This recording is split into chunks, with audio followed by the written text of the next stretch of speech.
Oleh sebab itu, semua bersangkutan di kantor-kantor sudah mulai saat ini kita sudah dapat menyediakan 2 tiang, satu panjang kemudian ada satu pendek.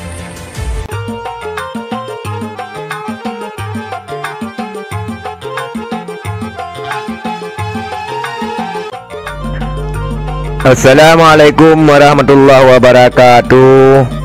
Alhamdulillah saudara-saudara Lun Mamandum Ban Sigom Aceh.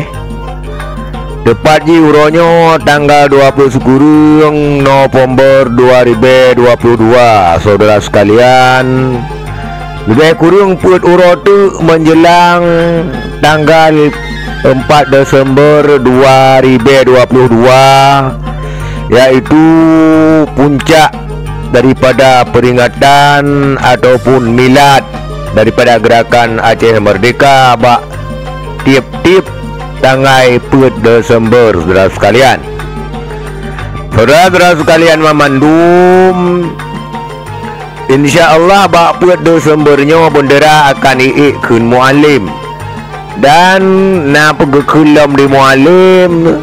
Insya-Allah setiap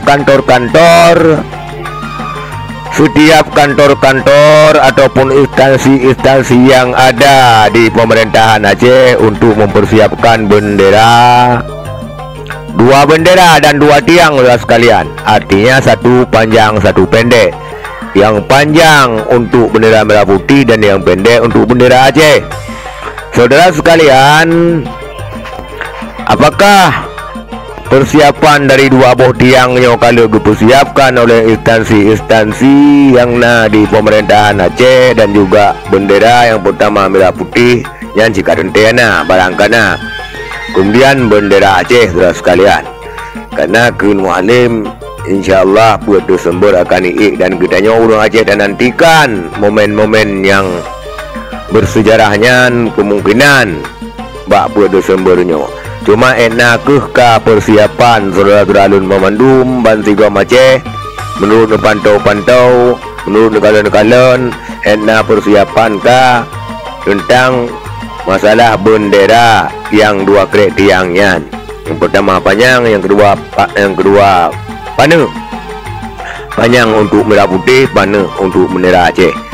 Enak persiapan bukannya bendera bak kantu-kantu, bukannya tiang-tiang, saudara sekalian, ataupun pihana. Nah, menyohana berarti momen-momen bersejarah yang kepegah li mualim yang dapat leganya, berarti nyen kahana lom, saudara sekalian. Dan melaki abuna, dan insyaallah biji ke momen sejarah bak tanggal 4 Desembernya, saudara sekalian.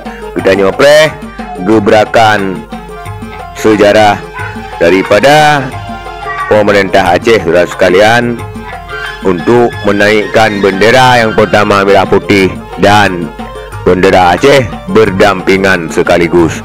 Sekian, terima kasih. Assalamualaikum warahmatullahi wabarakatuh.